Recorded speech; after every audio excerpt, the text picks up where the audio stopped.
मेरे प्रिय दोस्तों, कहानी सुनाने जा रहा हूं एक गांव की, जो इस प्रकार है।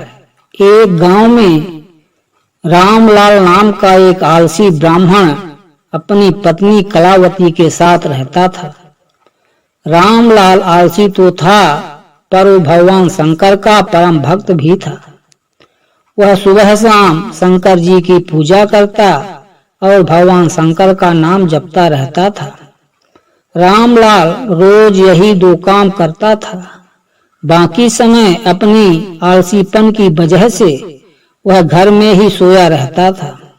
इसी वजह से रामलाल और उसकी पत्नी के बीच आए दिन अनबन होती रहती थी।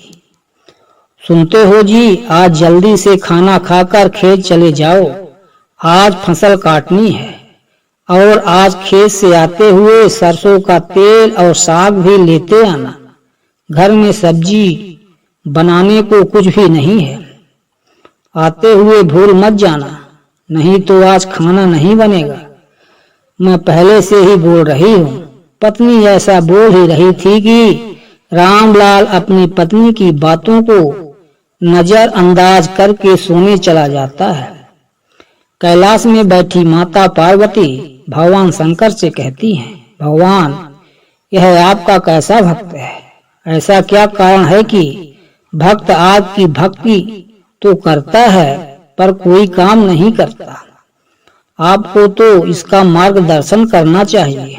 भक्त के रूप में जन्म तो है, पर इसका आलसी स्वभाव नहीं गया। शिव जी बोले, सही समय आने पर मैं इसे उचित शिक्षा दूंगा। पत्नी पुनः बोली, जल्दी खेत में जाओ, आज फसल काटने जाना है। खेत में फसल बहुत बड़ी हो चुकी है। अगर आज फसल को नहीं काटा तो उसे जानवर खा जाएंगे, नहीं तो कोई चुरा लेगा। मेरी बात सुन रहे हो भोलेनाथ?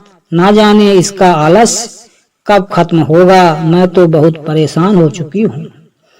कलावती बोलती जा रही थी, पर रामलाल को तो कोई फर्क ही नहीं पड़ रहा था।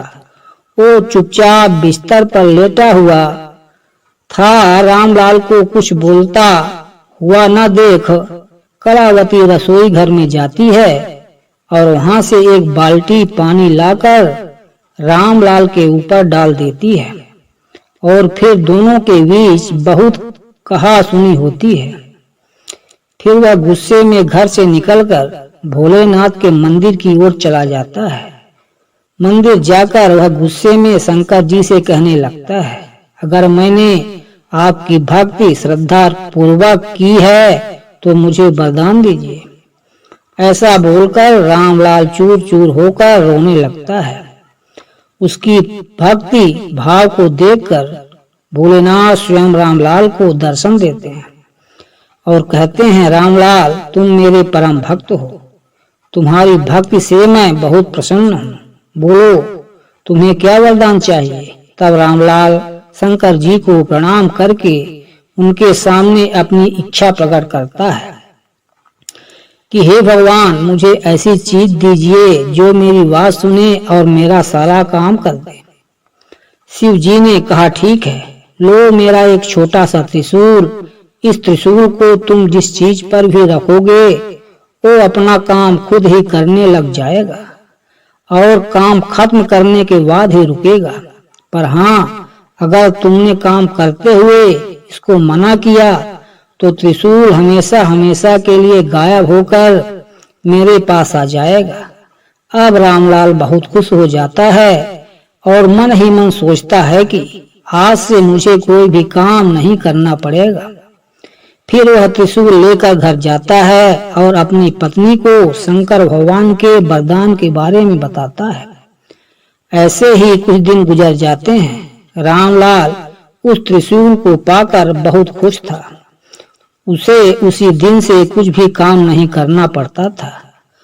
वह जिस चीज पर उस त्रिशूल को रख देता वो चीज अपने आप ही अपना काम करने लग जाती थी। ऐसे ही एक दिन रामलाल को चाय पीना था। उसने चाय की बर्तन में त्रिशूल रखा और बोला, मुझे एक चाय बना दो। यह बोलते ही चाय के पतीले में अपने आप ही दूध, चीनी और चाय की पत्ती डल जाती है और फिर उसको एक साथ उबालकर एक कप चाय बनकर उसके सामने आ जाती है। इसी तरह वो हर काम में शंकर भगवान की दी हुई उस त्रिशूल को इस्तेमाल करता। घास में पानी देना होता तो त्रिशूल द्वारा अपने पानी देने वाले पाइप को छूकर कहता, पाइप यह एक बाल्टी पानी अपने आप से फूलों पर डाल दो।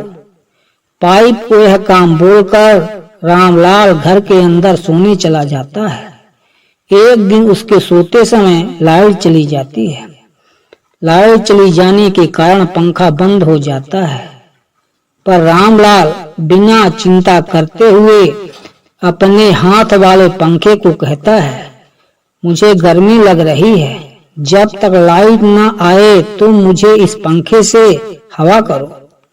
रामलाल के कहे अनुसार हाथ पंखा बिना देर किए हवा करने लग जाता है और जैसे ही लाइट आती है तो हाथ पंखा बंद हो जाता है।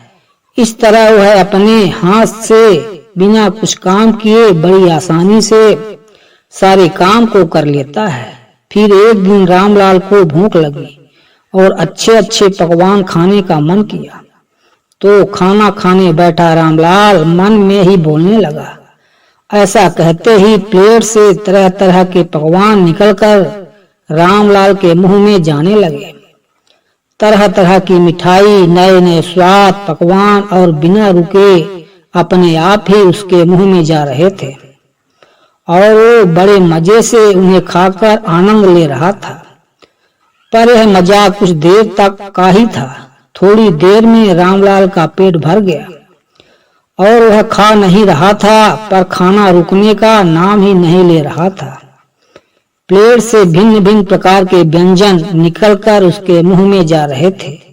यह देखकर रामलाल परेशान हो गया। वो जैसे ही खाने को मना करने जा रहा था तो उसे भगवान शंकर की बात याद आई कि अगर वो काम करते हुए त्रिशूल को मना करता है तो उसका वरदान हमेशा हमेशा के लिए समाप्त हो जाएगा। यह सब सोचते हुए वह चिल्लाने लगा। उसकी चिल्लाने की आवाज सुनकर उसकी पत्नी रसोई घर से बाहर आती है तो रामलाल को देखकर हैरान हो जाती है। फिर रामलाल से उसकी पत्नी खाने को रोकने के लिए बोलती है, पर वो शंकर भगवान के दिए हुए वरदान को नष्ट करना नहीं चाहता था। पर आखिरकार उसे बोलना पड़ा। तब त्रिशूल गायब हो गई। रामलाल त्रिशूल को अपने पास न देखकर बहुत दुखी हुआ, पर अब वो कुछ भी नहीं कर सकता था। उस समय रामलाल खाना कब रोकना है ये नहीं बोला था, जिस कारण खाना बिना रुके उसके मुंह तक आता ही जा रहा था। अब रामलाल बोला, महादेव, मैं समझ गया कि आपने मुझे ऐसा वरदान सबक सीखने के लिए दिया था। मैं कितना बेवकूफ था जो आलस के कारण हर छोटे से छोटे काम को टाल दिया करता था। आपने मुझे सिखा दिया है कि छोटे छोटे काम के लिए किसी दूसरे पर निर्भर रहने से कितनी बड़ी मुसीबत आ सकती है। उस दिन के बाद से वह आनंद करना छोड़ दिया और रोज खेत जाने लगता है और अपना काम खुद करने लगता है। इस तरह उसका जीवन खुशहाल हो जाता है। दोस्तों, आपको यह कहानी कैसी लगी कमेंट करके जरूर बताएं। ऐसी और कहानी सुनने के लिए वीडियो को लाइक और शेयर जरूर करें। धन्यवाद।